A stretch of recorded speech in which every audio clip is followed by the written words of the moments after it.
Buenos días. Ánimo. Bueno, vamos a iniciar la semana. Primero, agradecerle a todos los mexicanos, mujeres y hombres que se preocuparon por mi enfermedad, por mi contagio de COVID. Afortunadamente salí adelante. Aquí estamos para continuar luchando. Agradecer también a muchos amigos del extranjero y a todo el pueblo de México, mujeres, hombres, que expresaron su deseo de que me recuperara y de que saliera adelante. Agradecerles sus bendiciones, sus rezos, sus buenas vibras, sus buenos deseos, a todos. Y como decía José Martí, amor con amor se paga. Estamos de nuevo de pie y en lucha. Vamos a continuar con la transformación, con el proceso que se inició de transformación, que es fundamental para México, el que podamos acabar con la corrupción, para que de esta manera se moralice nuestro país y podamos vivir con bienestar y con felicidad. Entonces vamos a iniciar la semana, como siempre. El procurador del consumidor, Ricardo Sheffield, va a informarnos sobre quién es quién en los precios de los energéticos, como lo hacemos todos los lunes, y luego vamos a transmitir los videos de las obras que se están llevando a cabo, que están avanzando bien y además están creando muchos empleos estas obras. Ahora que se requieren los empleos, que se requiere reactivar la economía, estos programas han ayudado también a la reactivación de la economía nacional. Entonces vamos con Ricardo. Muchas gracias, señor presidente. Muy buenos días. Un gusto volverlo a ver y que ya esté totalmente recuperado. Muy buenos días a todas y a todos ustedes. ¿Quiénes quieren el precio de las gasolinas? La gasolina más cara la encontramos de franquicia Pemex en Mascota, Jalisco, con un precio al público de 22 pesos 26 centavos por litro, un margen de 3 pesos 22 centavos en comparación con el margen de 21 centavos de combustibles BP en Puebla, con un precio al público de 17 pesos con 94 centavos por litro de gasolina regular. En la gasolina premium, el precio más alto lo encontramos en Naucalpan, en el Estado de México, es de Shell, a 22 pesos 99 centavos por litro con un margen de 4 pesos, mientras que el más económico con un margen de 15 centavos está en Veracruz, de franquicia Pemex, 18 pesos 20 centavos por litro. Ahí se puede ver claramente la relación entre el margen y el precio que le dan al consumidor. Para el diésel, el más caro, G500, 22 pesos con 17 centavos por litro en Mujica, Michoacán, con un margen de 3 pesos 24 centavos, mientras que franquicia Pemex en Veracruz tiene el diésel a 18 pesos con 73 centavos por litro con un margen de 15 centavos. Si lo vemos por marcas en la semana que cerró, Redco, Chevron y Corpogas son los tres más caros. Corpogas se nos subió ahora entre los más caros, no estaba a media tabla, y ExxonMobil, que estaba entre los más caros, a veces a media tabla, ahora es de los tres más baratos, junto con G500 y Orsan. Si nosotros vemos con corte al 5 de febrero, la mezcla mexicana de petróleo, $55 con 17 centavos, mientras que ese mismo día el diésel a 20 pesos con 29 centavos, la premium a 20 pesos con 24 centavos por litro y la regular a 19 pesos con 76 centavos. Importante comentarle a los consumidores que la Secretaría de Hacienda empezó con el incentivo fiscal a la gasolina regular. Esta semana el incentivo es de 14 centavos. Se evalúa, se revisa cada semana y nosotros en Profeco estaremos cuidando que esos 14 centavos por litro de incentivo fiscal efectivamente vaya a la bolsa de los consumidores, que no se lo queden los distribuidores de gasolina. Este incentivo fiscal es debido al tipo cambiario y al precio del petróleo a nivel internacional. En verificaciones, atendimos 235 quejas presentadas a través de la app de Litro por Litro, donde ustedes pueden presentar todas las quejas y las atendemos en la misma semana a través de 149 visitas o verificaciones que hicimos en la semana. 2 gasolineras no se dejaron verificar, es Servi Ávilas de Angostura, Sinaloa, en la carretera 500,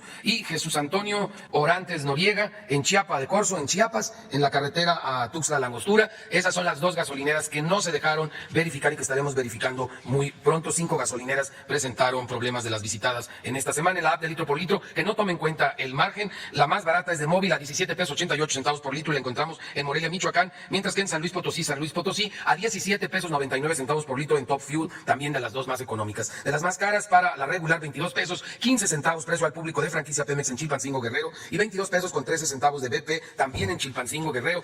Se nos alocaron en Chilpancingo, no es para que traigan tan alto los precios, qué mal, las 2 de Chilpancingo, Guerrero. En la Premium, la más barata, 18 pesos 39 centavos de franquicia Pemex en Veracruz, y Costco lo tiene en Centro Tabasco a 18 pesos 39 centavos. Qué bueno volver a ver a Costco entre los más económicos. Más cara, 22.99 a Shell, Naucalpan de Juárez, en el Estado de México, y 22.99 de BP en Iztapalapa, aquí en la Ciudad de México. En el diésel, la más cara, 18 pesos 36 centavos de Móvil, en Tlantlea-Tapetlanco de Hidalgo, Puebla, y 18.49 de Valero en Apaseo, el Alto Guanajuato. Las más caras, 23 pesos con 8 centavos franquicia Pemex en Toluca, Estado de México, y 22 pesos 72 centavos G500 en Mujica, Michoacán. Seguimos también revisando el tema de los servicios sanitarios, que han muchos ya quitado el cobro, ya es gratis, además de que los mantienen, a pesar de quitar el cobro, en muy buen estado. Esto es un servicio que ustedes saben que es muy apreciado por la mayoría de los consumidores en las gasolineras. Del gas LP para tanque estacionario, tenemos el más caro en gasera multirregional, en Tepetlaostoc, Estado de México, 14 pesos con 9 centavos por litro, un margen de 5 pesos con 23 centavos, y compárenlo con el margen de 98 centavos de Soto Gas en Pénjamo, Guanajuato, que tiene un precio al público de 9 pesos 62 centavos por litro. Ahí está claramente la diferencia si no se mandan con lo que quieren ganar. En Hermogas, para cilindros de gas, 25 pesos con 76 centavos por kilo, 10 pesos 96 centavos de margen de estos angelitos en Hermosillo, Sonora. Ya habíamos mencionado que Hermosillo y Chetumal son de las dos plazas en las que hay menor competencia o están puestos de acuerdo. Eso es algo que debe de atender urgentemente la Comisión Federal de Competencia Económica, porque lo hemos venido detectando ya a lo largo de este año. Mientras que Sotogás en Pénjamo, Guanajuato, lo tiene a 18 pesos con 5 centavos por kilo, con un margen de 1 peso 41 centavos. En general, estabilidad y por debajo de la inflación los precios en promedio del país del gas LP. En verificaciones de gas realizamos 84, 79 fueron sin infracción, 5 con infracción. Todos se dejaron verificar. Un 1% de básculas que no estaban bien calibradas. En vehículos revisamos 16, salió muy alto, 5 fueron inmovilizados, 31%. En el caso de instrumentos de medición, 105, un 5 estaban mal calibrados, tenés un 5%, y encontramos un porcentaje alto de 4% de cilindros en mal estado. Tenemos que estar atentos a que todos los cilindros en mal estado salgan del mercado, no debe de haber nada, hasta 4% es muy alto. Y hoy toca remesas, y es la evaluación del año 2020 en el tema de las remesas. Aquí vemos cómo en el 2018 en total se recibieron 33.677 millones de dólares, mientras que en el 2019 subió a 36.439 millones de dólares, y este año que cerró es el récord de 40.607 millones de dólares. Esto es un 21% de aumento con relación al 2018 y un 11% con relación al 2019. ¿Y quiénes fueron las remesadoras que el año pasado nos dieron a las paisanas y paisanos en Estados Unidos principalmente más por sus dólares? En depósito en cuenta fue Ulink y RIA Money Transfer. Fueron las dos mejores opciones, Ulink durante 29 semanas y RIA Money Transfer durante 20 semanas. Y en efectivo, otra vez por 31 semanas, la mejor opción fue Ulink y RIA Money Transfer durante 13 semanas. En promedio dieron 7.427 pesos por los 350 dólares, que fue el promedio el año pasado de lo que enviaron esos héroes y heroínas desde los Estados Unidos. Las remesadoras que fueron las peores el año pasado, que lo tomen en cuenta los paisanos, las paisanas, para que no lo manden por ese medio, es el que llega a menos pesos por sus dólares. Durante 33 semanas la peor opción en depósito en cuenta fue MoneyGram, y durante 7 semanas fue Zoom. En cambio, para efectivo, durante 38 semanas la peor opción fue Western Union, y durante 11 semanas Zoom, para que evitemos MoneyGram y Western Union, porque nos dan menos pesos por nuestros dólares. Cloud Transfer Services tuvo 21 pesos con 56 centavos como el promedio por dólar a lo largo del año. Este es promedio anual. Y Ulink de 21 pesos 96 centavos por dólar. Ulink fue el que cobró a lo largo de todo el año $0, 0 pesos de comisión. Y si ustedes ven en general el año 2020, aparte de que se rompe el récord con más de 40,000 millones de dólares de envíos de estas heroínas y héroes desde los Estados Unidos, fue un año en que en general se portaron bien todas las remesadoras. Si vemos el último mes que se analiza, Ulink sigue cobrando 0 de comisión, tiene un tipo de cambio de 19.90, y por 350 dólares nos está entregando 6.965 pesos. Por eso sigue siendo la mejor opción para envío en efectivo, mientras que la peor opción de envío de efectivo es Western Union con 6.695 pesos 22 centavos por esos 350 dólares. Para el depósito a cuenta, RIA Money Transfer es la mejor opción con nada de comisión, un tipo de cambio de 20 pesos 10 centavos por dólar, y nos da 7.035 pesos por los 350 dólares de promedio de envío. Y MoneyGram, la peor opción, que nos da 760 pesos con 96 centavos, cobra una comisión de casi $10 y el tipo de cambio más bajo de 19.88. A lo largo del año pasado, y esto también en este último mes, Telecom es el que cubre más municipios, 1.217 municipios en un horario de 8 a 3 de la tarde. Oxxo es el que tiene el horario más amplio con más sucursales, 19.146 sucursales en 1.040 municipios con un horario de 6 de la mañana a 10 de la noche. Electra, Caja Popular Mexicana y Walmart son los que ofrecen el seguro contra robos, y esta es la evaluación del año 2020 desde las remesas. Súper agradecidos con esas héroes y heroínas paisanas que nos mandan el promedio mensual de $350 a mamá o a la esposa. Muchas gracias. Vamos con los videos. La Secretaría de la Defensa Nacional informa los avances en la construcción del Aeropuerto Internacional Felipe Ángeles al 8 de febrero de 2021. En la pista norte y central, plataforma y rodajes, se realizan los trabajos de conformación de las últimas capas de terraplén mejoradas, así como el cableado eléctrico y colocación de bases para los sistemas de luces y aplicación de pintura para señalización en pista central. En la terminal de pasajeros, se continúa con la instalación de carruseles de reclamo de equipaje, colocación de cantera, aplicación de pintura y colocación de lámparas en sanitarios temáticos. Además, se realiza la colocación de instalaciones hidráulicas, sanitarias, eléctricas y aire acondicionado.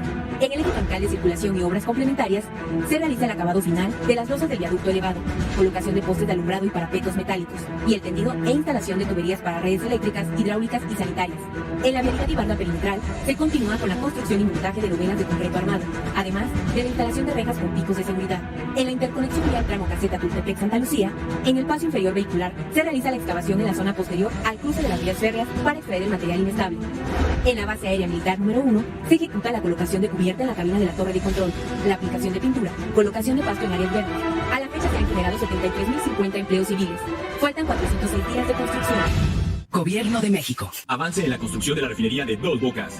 Este es el reporte del 5 de febrero. Desde el área de almacenamiento ya estamos colocando las tapas o las cúpulas de los grandes tanques de almacenamiento. Del reporte. En el área de almacenamiento se trabaja en dobles turnos en la construcción de 21 tanques de 200.000 barriles de capacidad, 7 tanques de 150.000 barriles, 13 tanques de 100.000 barriles, 6 tanques de 55.000 barriles, 2 tanques de 30.000 barriles y 34 esferas de almacenamiento con capacidad de 20.000 barriles donde se trabaja en la instalación de columnas inferiores. Respecto a las plantas químicas de proceso, en la segunda fase de su construcción avanzan nuevos frentes aperturados en las subestaciones eléctricas, tanques de vacío, tren de desaladora y excavación del cuarto de control satélite de la planta cotizadora. Se desarrolla trabajo de cimentación superficial en racks de las plantas reformadoras de naftas e hidrotratadora de gasóleos. De igual manera se avanza en el descabece de pilas de 4 racks de interconexión. Se reporta la ejecución de los primeros trabajos en el rack de aguas amargas y regeneración de aminas. En el área de edificios se realizan trabajos de ampliación de pintura en estructuras, montaje de muros divisorios y colocación de malla electrosoldada en los edificios A, B, C y D. En el cuarto de control, se trabaja en habilitado de acero de refuerzo en muros, cimbra y vaciado de concreto en columnas de primer nivel. Se trabaja en la excavación y conformación del terreno para la construcción del espejo de agua del parque ecológico interno. En obras externas, continúa el trazo y habilitado de la glorieta de acceso principal de la nueva refinería y avanzan los trabajos de la conformación de la cimentación para la reja perimetral y la cimentación para el cercado del área de bombeo del acueducto. En materia de sustentabilidad, continúa el cultivo de plantas de ornato en el vivero. Gobierno de México. Tren Maya, reporte de avances. Semana 25 de 157. En el tramo 1, avanzamos con los trabajos de terracería y proseguimos con la construcción de obras de drenaje transversal. En el tramo 2, trabajamos en la adquisición de los últimos kilómetros de vía y continuamos con las actividades de desmontaje, desmonte y corte. En el tramo 3, progresamos en la dictaminación y acompañamiento arqueológico en colaboración con el INAH. En el tramo 4, continuamos con los trabajos de terracería, subrasante, corte, terraplén y demolición de carpeta. El área maya no es uniforme, es una macrorregión con diferentes particularidades geográficas e históricas. Por eso los trabajos arqueológicos tienen un enfoque de investigación regional, para entender cómo se configuran los diferentes territorios mayas. Actualmente están involucrados 26 investigadores de base de INAH, cuyas tareas van de coordinar hasta generar información, trabajo en gabinete y actividades en campo. El proceso de excavación es el siguiente: reconocimiento de superficie para saber cómo vivieron los grupos humanos y cómo se distribuyen en el espacio. Elección de áreas para excavar, a partir de los restos de cultura material encontrados. Implementación de técnicas de excavación y conservación para entender la secuencia de ocupación de cada estructura, así como registrar y preservar los elementos encontrados. Esto nos ayuda a saber cómo se ha ido modificando la manera de habitar el espacio en un área específica, cuándo empezaron a poblarse, cómo se transformó y hasta cuándo estuvo habitado. Hasta ahora solo se han encontrado estructuras de carácter habitacional. Gracias al Tren Maya profundizamos nuestro conocimiento de la cultura maya. El Tren Maya avanza. Gobierno de México. Construcción del tren interurbano México-Toluca. Reporte semanal. Tramo 1, 36 kilómetros. Avance a la fecha 99.7%. Talleres y cocheras. Se continúa con la construcción de las naves de pintura, torno rodero y lavado, así como en la vía de materiales. Continúa la instalación de cableados para los simuladores de operación. Obras inducidas. Se montó el poste tronco cónico para el desvío de las líneas de alta tensión. Paso de fauna en Terracerías 3. Con el objeto de permitir la circulación libre de las especies, se construyó un paso de fauna bajo las Terracerías 3. Se continúa con la construcción de cunetas para el desalojo del agua pluvial. Vía catenaria y obra electromecánica. Se continúa con el colado de plintos de concreto para recibir la vía en el kilómetro 27 del viaducto 2. Tramo 3, 17 kilómetros. Avance a la fecha 52.4%. Arteaga y Salazar. Se coló la cuarta trave para el paso vehicular. Estación Santa Fe. Se continúa con el colado de columnas en secciones consecutivas para las vialidades de la estación. Paso regulador Ruiz Cortines. Se demolieron construcciones que no habían sido desocupadas dentro de la franja del derecho de vía. Se estima que el 80% de las personas que viajan entre el Valle de Toluca y la Ciudad de México usarán este medio de transporte público más seguro, rápido y cómodo. Secretaría de Comunicaciones y Transportes. Gobierno de México. Avances del proyecto prioritario Bosque de Chapultepec, Naturaleza y Cultura. En materia de infraestructura cultural, la creación del Sengali, Museo del Maíz, no ha parado. Hasta el día de hoy se presenta un avance del 70% en la obra. Con la supervisión de Lina, se adapta el espacio del antiguo Molino del Rey para crear un espacio accesible que celebre y eduque sobre la valiosa cultura alimentaria que conservamos todos los mexicanos. Para esta adaptación, se retomó la estructura original del inmueble, mientras que se adaptan espacios para ganar más accesibilidad y servicios para el público. Se renuevan pisos, sistemas de aire, iluminación museográfica y plomería. Se rehabilita y da tratamiento a la cancelería de madera y a los elementos de acero originales del inmueble. La fachada del edificio se restauró consolidando y limpiando los elementos pétreos. Se renovaron aplanados y se aplicó pintura a base de cal. Hasta la fecha, han sido intervenidos 2.056 metros cuadrados con una inversión de 19.357.675 pesos para el proyecto ejecutivo y obra. Con este proyecto, revalorizamos la importancia de las buenas prácticas alimenticias que nos dan salud y bienestar. El Sengali, Museo del Maíz, es una celebración de nuestra cultura alimentaria, de México para el mundo. Se continúa trabajando en la calzada Molino del Rey, aledaña al Sengali. Este proyecto busca mejorar e integrar las áreas exteriores del complejo cultural Los Pinos, logrando generar un espacio que fomente la convivencia social. Se siguen interviniendo los 45.375.43 metros cuadrados del entorno. Se reconstruye el acceso vehicular y se mejoran banquetas y espacios peatonales. También se reemplaza el material preexistente para reconvertir el espacio con un enfoque integrador entre visitantes, naturaleza y cultura. Se amplía y reconstruye la oferta cultural del Bosque de Chapultepec. Más bosque para más personas. Gobierno de México. Muy bien. Vamos a empezar con Popoya. Buenos días, presidente. Diana Benítez del periódico 24 Horas. Qué gusto que esté bien, tenerlo de regreso. Si nos puede platicar, pues, cómo vivió esta enfermedad, cómo fue este periodo de aislamiento, si nos puede detallar el tratamiento que recibió, si tuvo días críticos y cuáles serían, pues, síntomas graves o que le resultaron más molestos. Si nos puede platicar un poco de esto, por favor. Bueno, primero dar gracias al creador, a la naturaleza y a la ciencia, porque salí bien, sano. Tengo en mi mente a quienes han perdido la vida por esta terrible pandemia y por quienes sufren al estar internados mucho tiempo y padecer de daños en el proceso de tratamiento, ya todo lo que significa la recuperación, lo que se conoce como post-COVID. Entonces, primero, pues, solidarizarme con ellos, con los familiares de las víctimas, con los que han padecido de esta terrible enfermedad. En mi caso, fui bien atendido y yo creo que de manera oportuna, porque tuve síntomas un sábado por la noche, aunque me hice la prueba, estaba yo en San Luis Potosí, me hice la prueba rápida y salí negativo. Al día siguiente, llegando aquí, también me hice la prueba, una rápida, solo de nariz, y también salió negativa. Sin embargo, en la prueba que se hace tanto en la nariz como en la garganta, ya más tarde me registraron que estaba en positivo. Esto el domingo. El sábado por la noche tuve un poco de malestar. El domingo también hablé con el doctor Alcocer. Él me atendió junto con un grupo de médicos a los que les agradezco mucho, pero él fue el coordinador de este equipo y se decidió que participara yo en un proceso de investigación que está llevando a cabo desde hace algún tiempo el Instituto de Nutrición. Entonces acepté formar parte de las personas que están sujetas a investigación probando ciertos tratamiamientos y me empezaron a aplicar antiviral, un medicamento antiviral desde el lunes y desinflamatorios, y afortunadamente dio buenos resultados. Estuve con molestias, lo que ya todo el mundo que ha padecido esta enfermedad sabe, los dolores de cuerpo, afortunadamente poca temperatura, y fui saliendo en la medida que me aplicaron el tratamiento y que empecé también a ejercitarme, a caminar, a hacer ejercicios de respiración y afortunadamente salí adelante. Agradezco al doctor Jorge Alcocer, que fue el que coordinó a los médicos, Alejandro Sbarch, que es internista, al doctor José Rogelio Pérez Padilla, él es del INER, especialista en enfermedades pulmonares, porque esta enfermedad, este virus, pues afecta los pulmones. El domingo que me hicieron una radiografía, pues ya estaba el virus en los pulmones y había que drenarlo, por eso el tratamiento antiviral del día siguiente, del lunes. Estuvo pendiente, pues, quien me ha atendido de mi problema de hipertensión, que me atendió cuando me dio un infarto, el doctor Patricio Ortiz, él es de cardiología, y intervino también el doctor José Ricardo Sánchez Santana, de la Secretaría de la Defensa, médico militar, y las dos médicos del Instituto de Nutrición que llevan a cabo esta investigación a la que hice referencia son el doctor Guillermo Ruiz Palacios, que es infectólogo del Instituto Nacional de Ciencias Médicas y Nutrición Salvador Subirán, y la doctora Sandra Rafmen López. Ellos llevan a cabo este protocolo de investigación. El fin de semana, el viernes, me hicieron la prueba, ya salí negativo en la prueba de COVID y me van a estar nada más revisando. Quiero agradecerle mucho a los médicos, todos de instituciones públicas, todos los mexicanos, o la mayoría de los mexicanos, sabemos de lo que son los institutos de salud.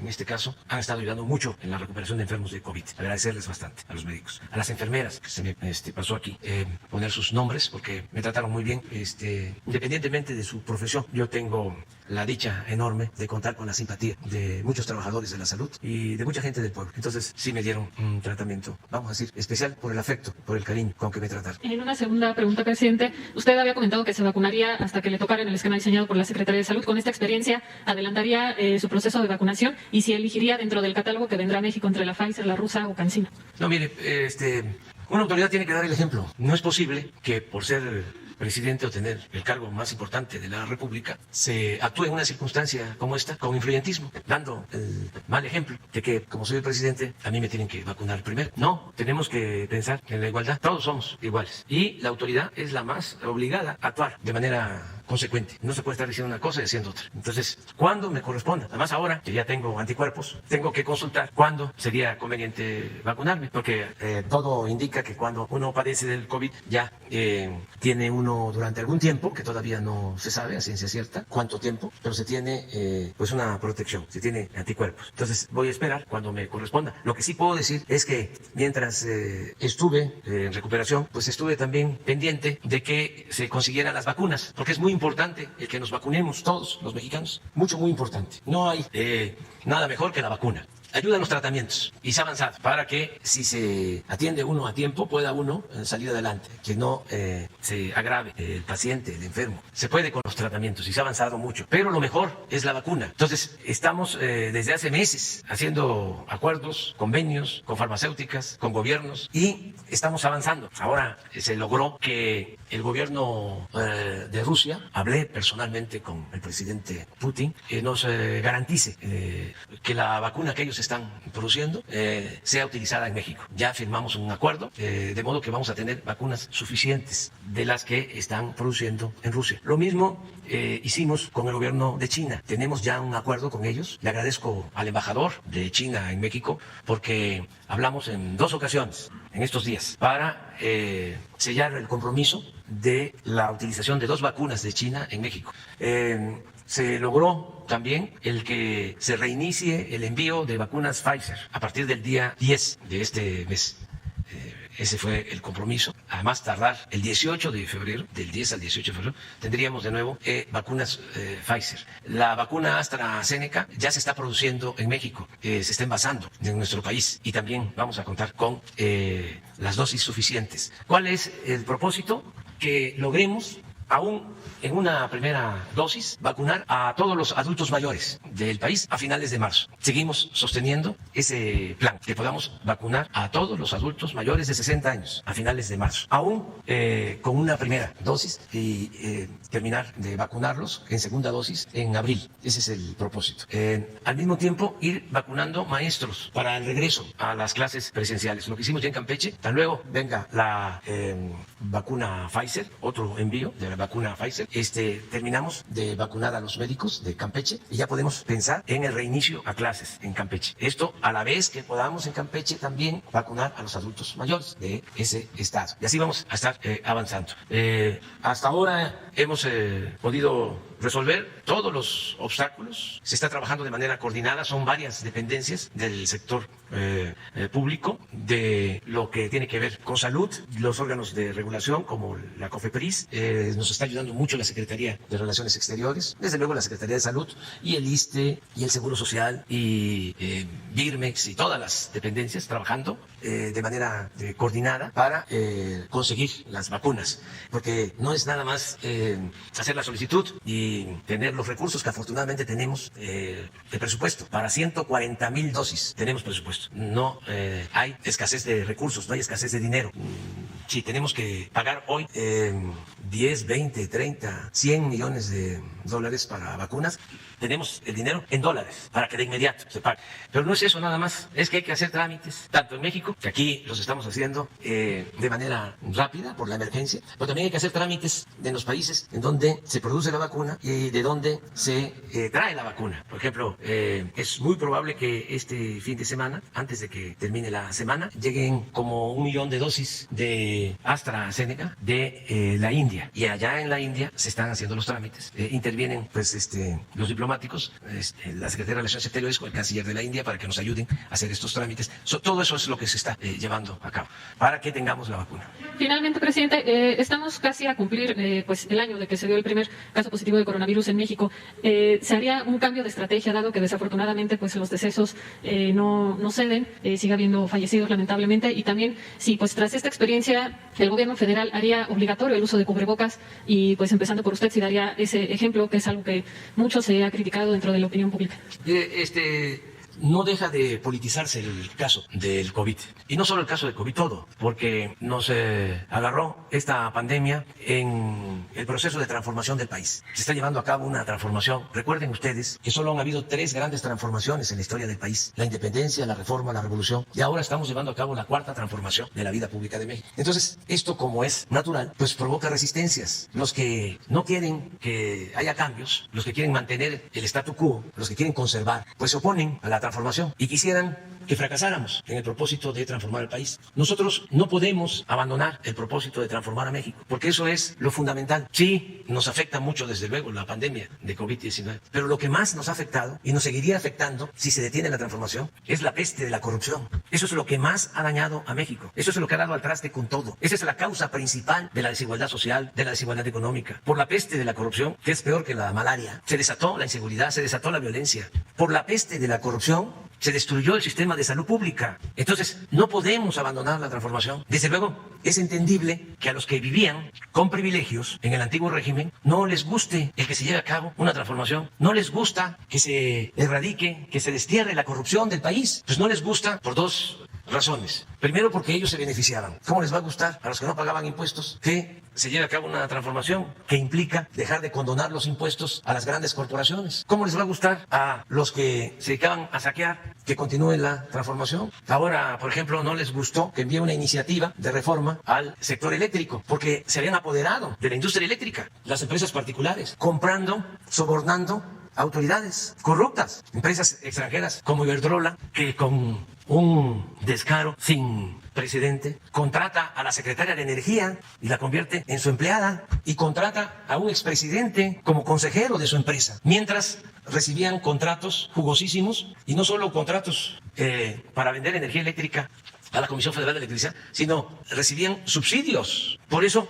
en vez de bajar el precio de la luz, aumentaba cada vez más durante el periodo neoliberal. Entonces, ahora que enviamos esta iniciativa para que no sigan esos abusos, que no siga ese saqueo, pues se inconforman. Pero tenemos que garantizar el compromiso que hicimos con el pueblo de no aumentar el precio de la luz. Llevamos 2 años sin que aumente el precio de la luz. Cuando ellos malgobernaban, constantemente aumentaba el precio de la luz, como aumentaba constantemente el precio de las gasolinas, los gasolinazos. Entonces, yo tengo el compromiso de que no aumente el precio de la luz y el precio de las gasolinas, y lo voy a cumplir. Nada más que para eso necesitamos poner orden y acabar con la corrupción, no seguir apostando a destruir la Comisión Federal de Electricidad para dejarles el negocio a estos traficantes de influencia. Entonces, es lo mismo que sucede en el caso de la pandemia. Desde que inició la pandemia, estamos padeciendo a todos estos medios de comunicación que están al servicio de grupos de intereses creados. Estamos padeciendo la Reforma. ¿Por qué ese periódico está en contra de la transformación? Porque ese periódico pues siempre apoyó a Salinas de Gortari cuando se llevó a cabo la entrega de bienes nacionales a particulares. Ese periódico siempre guardó silencio cuando no les cobraban impuestos a los de arriba, porque esos que no pagaban impuestos, todos ellos, o la mayoría, estamos hablando de grandes empresas y de bancos, eran los que sostenían y siguen sosteniendo con publicidad al Reforma. Entonces, no sé si ustedes en alguna ocasión leyeron un reportaje del Reforma acerca de lo que condonaban de impuestos durante el periodo neoliberal. Estoy hablando de condonaciones de 100, de 200 mil millones de pesos al año. Una gran injusticia, porque obligaban a pagar impuestos a todos los mexicanos, a los campesinos que tenían que pagar el IVA cuando se compra una mercancía, a los obreros, a los profesionales, a los pequeños, medianos empresarios, pequeños, medianos comerciantes, pero los de primero arriba no pagaban impuestos o les devolvían los impuestos. Entonces, ni un solo reportaje de Reforma sobre esto. Entonces, Entonces, por eso le molesta a Reforma y a sus escritores lo que hacemos. No están de acuerdo con la transformación. El Universal, pues lo mismo. Y otros medios vendían medicinas. Bueno, recibían contratos hasta para perforar pozos petroleros. Se quedaron con los contratos de privatización de los reclusorios. Les hablábamos hace poco de 8 reclusorios que se tienen que pagar por los servicios. A esos 8 reclusorios, 16,000 millones de pesos al año. 3,500 pesos se les paga por recluso, aunque no esté lleno el reclusorio. 3,500 pesos diarios por recluso. ¿Y quiénes son? Dueños de medios de comunicación. Entonces, con el COVID, pues desde el principio, yo recuerdo que hubo un periodista que dio por fallecido a un señor que afortunadamente vivió un tiempo más, pero hizo todo un escándalo hablando de que era el primer fallecido del COVID y no había fallecido afortunadamente el señor. Un periodista de estos famosos. Ahora que salía a decir de que estaba yo bien, porque ya me daban por grave, inventando cosas. Un periodista de estos salinistas que tenía un parálisis, sí. Y salgo en la escalera y el Reforma, no me abroché bien el traje, ya parecía así. Dice, ¿quién sabe qué aparato tiene ahí el presidente? Un periodismo muy ramplón. Y todo esto, pues la explicación es la de que no están de acuerdo con la transformación porque quieren seguir robando. Son muy corruptos. Los conservadores son muy corruptos. Además de que su doctrina es la hipocresía, tienen como distintivo el que son muy ambiciosos. Su Dios verdadero es el dinero. Entonces los entiendo. Son capaces de inventar cualquier cosa. Como también entiendo a los intelectuales para tratarlos bien. Orgánicos. Imagínense la revista Letras Libres y la revista Nexos. ¿Cuánto recibían? Si editaban periódicamente 10,000 ejemplares, todos se los compraba el gobierno. Pero no solo eso, vendían libros, tenían pues el control de toda la intelectualidad. Para poder recibir una beca, un apoyo, se tenía que estar bien con los 2 jefes de jefes, Aguilar Camín o Enrique Krauze. Y de ahí dependían todos, como la intelectualidad en el Porfiriato, aunque era de mejor nivel aquella. De todas maneras, en los periódicos y en todas las publicaciones están dedicados a oponerse. Ellos son los que recomendaron que se unieran todos en contra de nosotros para que no ganáramos en la próxima elección el Congreso. ¿Y por qué no quieren que ganemos el Congreso? Bueno, porque quieren seguir manteniendo el régimen de corrupción. ¿Qué hicieron cuando se llevó a cabo la reforma energética? Pues un festín. Hasta recibieron sobornos los ex legisladores de esos partidos. Está aprobado. Entonces eso es lo que quieren. Hace poco ese grupo votó en la Cámara de Diputados en contra de la pensión a los adultos mayores. Entonces, ¿para qué quieren tener ellos la mayoría en el Congreso? Pues para que el presupuesto siga destinándose a las minorías y que no se le apoye a la gente necesitada, al pueblo. Para eso quieren ellos tener la mayoría. Eso es lo que está de por medio. Bueno, ¿por qué me enfermé? Pues, primero porque no me vacuné, no abusé. Pude haberme vacunado. Hay jefes de Estado, presidentes que se han vacunado, han sido de los primeros. Nada más que eso no lo dice la prensa conservadora, la prensa fifí. Al contrario, se aplauden. ¿Y cómo es que se vacunan esos jefes de Estado, esos presidentes, esas personalidades? Con el pretexto, la argucia de que de esa manera ellos dan el ejemplo para que la gente, fíjense, la triquiñuela, para que la gente tenga confianza y no le tema a la vacuna. De eso no habla la prensa conservadora. Y 2, ¿por qué me contagié? Porque tengo que trabajar como millones de mexicanos. Ni modo que me quedara todo el tiempo encerrado. No se puede vivir encerrado. Me cuidé, guardé mi sana distancia, pero me tocó. Afortunadamente salí adelante. Entonces, los vamos a seguir enfrentando. Vamos a seguir luchando por la transformación del país, porque la crisis sanitaria y la crisis económica las vamos a vencer, las 2 crisis. Y no solo eso, vamos a llevar a cabo o vamos a consumar la obra de transformación de México. Gracias, buenos días. Carlos Tomasini del sitio de noticias códigolibre.mx. Voy a redundar un poco en la pregunta de la colega para tener una respuesta concreta. ¿Se va a hacer obligatorio el uso de cubrebocas en México, sí o no? ¿Y usted va a usar el cubrebocas ahora en adelante, ahora que ya padeció la enfermedad, sí o no? En México no hay autoritarismo. Está prohibido prohibir. Todo es voluntario. Lo más importante es la libertad y cada quien debe de asumir su responsabilidad. En México no ha habido, con la pandemia, toque de queda, como en otras partes, ni se ha obligado a nada. Es una decisión de cada persona. ¿Qué es lo que se ha venido recomendando? Cuidar la sana distancia, el no hacer actos masivos, el cuidarnos incluso hasta de reuniones familiares cuando participan muchas personas. Eso, básicamente. ¿Usted no usa el cubrebocas? No. Ahora ya, además, de acuerdo a lo que plantean los médicos, ya no contagio. Pero en este mismo espacio, el doctor Gatell ha reiterado también que, a pesar de que inclusive ya las personas vacunadas tendrían que usar el cubrebocas, aún así, usted no lo va a usar. No. Y respeto mucho al doctor Gatell y es un muy buen médico y ha ayudado mucho para conducir este proceso. Perfecto. La segunda pregunta. Ya también planteó ahorita las negociaciones que se tienen que hacer para adquirir la vacuna y demás. Mencionó que el fin de semana llegó un cargamento de 1 millón de vacunas, etcétera. Sin embargo, hoy desde febrero todavía no se ha avanzado en el tema de las vacunas como se debiera.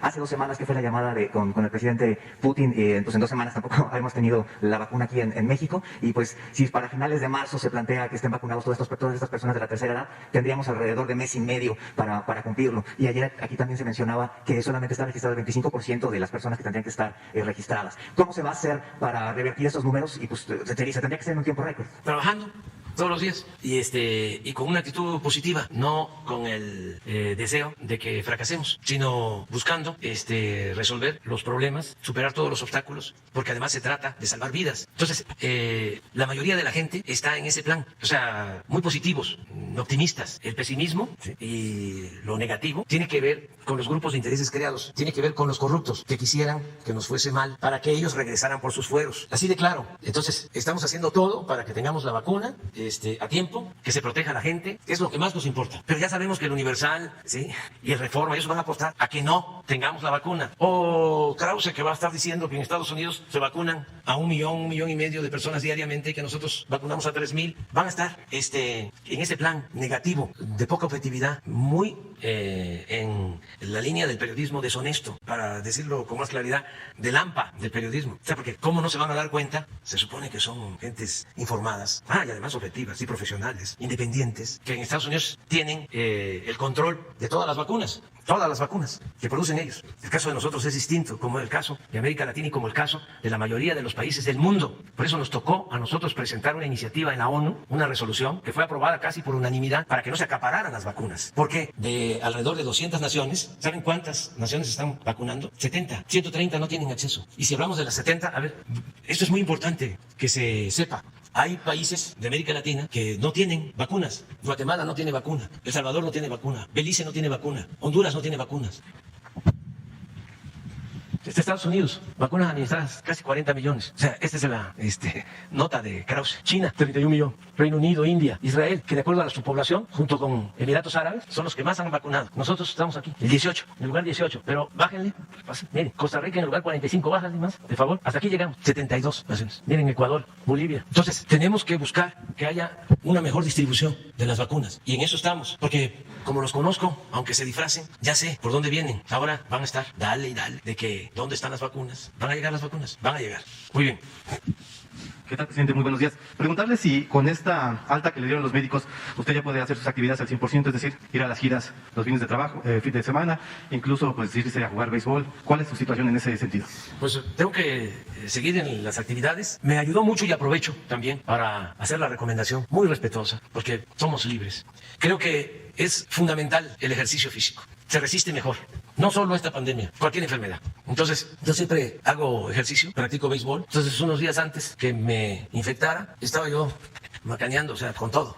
Muy bien. Y caminando y haciendo ejercicio. Eso ayuda mucho. Y lo otro, la alimentación. Pero no comer cosas necesariamente caras, sino comer sano. No comer productos chatarra. Tenemos que mejorar la salud. Comiendo de manera nutritiva, productos naturales, no azúcares, no grasas, y el ejercicio. Eso es medicina preventiva. Entonces, yo tengo que seguir haciendo lo mismo y desde luego trabajando. Mañana vamos a la ceremonia del Día de la Lealtad. Imagínense cómo no voy a estar en esa fecha tan importante, el miércoles. Y vamos a estar también en la inauguración de la base aérea militar esta semana en el aeropuerto Felipe Ángeles, y vamos a estar en gira hacia Oaxaca, porque el domingo, el día 14 de febrero, iniciamos las conmemoraciones por los 200 años de la independencia nacional en Cuilapan, Oaxaca, donde asesinaron a Vicente Guerrero. Entonces voy a estar ahí y seguimos adelante. Tienen que continuar todos los programas de bienestar, todos los apoyos a la gente humilde.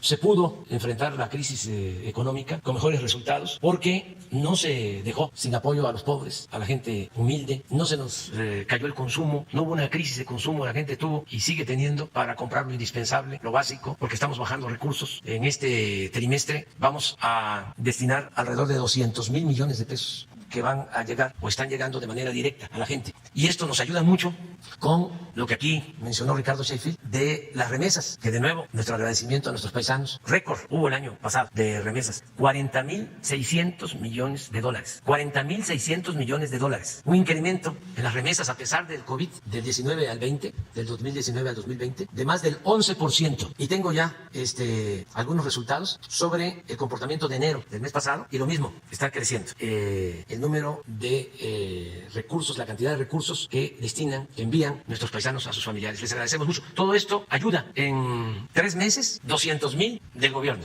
al pueblo, de manera directa, y 200.000 de remesas, 400.000 millones abajo. Y también otros datos importantes. Ya no estamos perdiendo empleos, al contrario, se recuperaron empleos en enero, se están recuperando empleos en febrero. No tuvimos problema de depreciación del peso.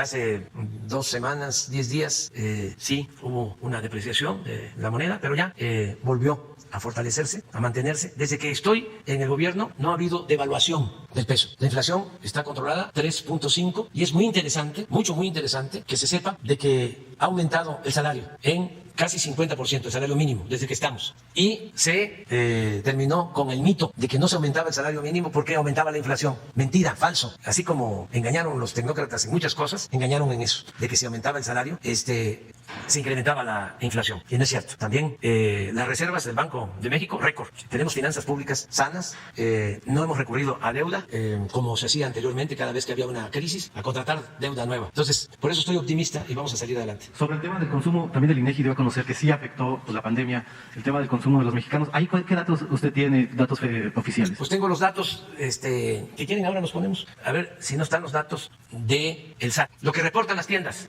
de venta, ahí no hay pierde. Y los tengo aquí en la cabeza, los datos. En 2019... las tiendas de autoservicio, esto es Chedraui, Walmart, Soriana, etcétera, etcétera, todas en 2019 vendieron 115.000 millones de pesos, en 2019. Y en el 2020 vendieron 125.000 millones de pesos, 6% más en términos reales. Entonces yo no sé cuáles son los datos del INEGI, pero los que tengo son los del SAT. A ver, por favor, aquí están bien, no me equivoqué. 115.000 millones. Pero es enero, perdón. 115.000 millones en enero del 19, del 20. Y 125.000 en enero del 21. 6.1 de incremento. Y en el año pasó lo mismo. ¿Y esto a qué se debe, presidente? ¿A qué se debe? A que cuando la crisis del 95, ¿qué hizo Cedillo? Rescató a los banqueros y a los grandes empresarios con el FOBAPROA. No rescató al pueblo, al contrario. Se convirtió las deudas privadas en deuda pública. Y ahora fue al revés. No dejamos de entregar los apoyos abajo. Ya les puedo decir que se entregó el bimestre enero-febrero a los adultos mayores. Todos los que tienen sus cuentas bancarias ya recibieron su bimestre. Todas las niñas, niños con discapacidad ya recibieron su bimestre. Y así, enero, febrero, marzo, 200.000 millones abajo, de manera directa. Agréguenle que 10 millones de familias reciben $350 mensuales por remesas. O sea, la combinación de esto es lo que ha permitido que no exista una crisis de consumo, con el añadido de que no se cayó el sector agropecuario. El año pasado, a pesar del COVID, el sector agropecuario creció con relación al 2019. Decreció el sector industrial y el de servicios, pero el sector agropecuario creció. Es decir, no se detuvo la producción de alimentos. Entonces todo esto nos ayudó, afortunadamente, y yo espero que este año vamos a crecer en general. Los más conservadores hablan de 3.5 de crecimiento. Yo estimo que vamos a crecer 5% este año. Entonces, que vamos a ir superando la crisis económica. Y por último, ¿cómo vio el desempeño de la secretaria de Gobernación? No sé si usted veía ¿Usted veía las mañaneras? Maestro, a veces veía yo la mañanera, y muy bien la licenciada Olga, muy bien. Cumplió, nos relevó, y todos los servidores públicos les agradezco porque todos estuvieron trabajando, aplicados, algunos hasta más, sobre todo los del sector salud. Entonces saben que hay que hacer los convenios con la India, con China, en Rusia. Son horarios completamente distintos. Entonces se pasaban toda la noche trabajando para asegurar lo de la compra de las vacunas. No solo eso, para asegurar también el que no faltaran medicamentos que se utilizan para atender enfermos de COVID. Todo lo que tiene que ver con anestesias, que hacía falta. Lo de oxígeno, que aquí Ricardo y muchos se aplicaron. Todos ayudando. En una actitud muy positiva, muy positiva. Y no solo los servidores públicos, la gente ayudándonos mucho. Entonces, por eso mi agradecimiento. La verdad que el grupo conservador, el grupo que quiere retrogradar, está muy delimitado. No es la mayoría del pueblo. Le agradezco mucho a la gente que nos tiene confianza. Son muy pocos, ¿no? Líbano Sainz, Claudio X González, o sea que se retuitean ahí. Pero afortunadamente en las redes sociales hay mucha gente que defiende la transformación. Además que son muy buenos y es hasta de risa. También hay que tomarlo con sentido del humor. Por ejemplo, cuando hablé con el presidente Putin y se llegó al acuerdo de que nos van a enviar la vacuna, la Sputnik V, inmediatamente empezaron a hablar de que nos iban a poner un chip, ¿no? Porque nos iban a volver comunistas a todos. Pero en ese sentido, ¿sí?, así de burdo, Aguilar Camín dice, pues no se puede aplicar esa vacuna en México porque es una vacuna rusa, solo se puede aplicar en Rusia. Y entonces empiezan a decirles, pues sí, entonces la tan pequeña nada más la pueden comer los de Tampico. Pero todo esto, ¿sí?, por su coraje irracional. Me decía uno de estos médicos, pues yo pensaba que era broma esto del chip, pero no, una señora que atiendo, dice un médico, muy seria y preocupada, doctor, no vaya usted a vacunarse con esa vacuna de Rusia o de China, no sé de dónde, porque le van a poner el chip. O sea, no deja de ser interesante cómo en las mismas redes hay defensa. Escribió un artículo la señora Denise Dresser y una respuesta de Pedro Miguel de Primera y de otros, pero vale la pena leer el artículo de la señora Dresser y la respuesta. O sea, es muy buena la polémica. Entonces, ya estos que antes eran los famosos escritores, ¿no?, están quedando evidenciados, se están cayendo. Decía un crítico ruso, precisamente, Bielinski, le decía a otro escritor ruso, a Gogol, que había cambiado, ¿no?, sus posturas, porque siempre es muy cómodo convertirse en conservador. Ser opositor de verdad, estar del lado del pueblo, siempre es más complicado. Entonces le decía Bielinski a Gogol, dice, no cabe duda, porque Gogol, después de escribir magistralmente, como todos los escritores rusos, la literatura rusa es de primer orden, en esa época, de Dostoyevsky, de Gogol, y de otros, Tolstoy, ¿no? Se la recomiendo, la literatura de ese entonces. Pero Gogol se empezó a volver conservador y en un cuestionamiento le dice Bielinski, le dice, no cabe duda que cuando un hombre se entrega por entero a la mentira, pierde hasta la imaginación y el talento. Eso es lo que les pasa a estas personas, que fueron pues creativos, escribían bien, tenían inventiva, luego se acomodan, se vuelven acomodoticios, ¿no?, se ajustan al régimen, se vuelven intelectuales asalariados al régimen y pierden la imaginación y pierden el talento y llegan a hacer hasta el ridículo, que es lo peor que se puede hacer, el ridículo. Ya hablamos bastante, y estoy en recuperación. Nos vemos mañana. Adiós, adiós.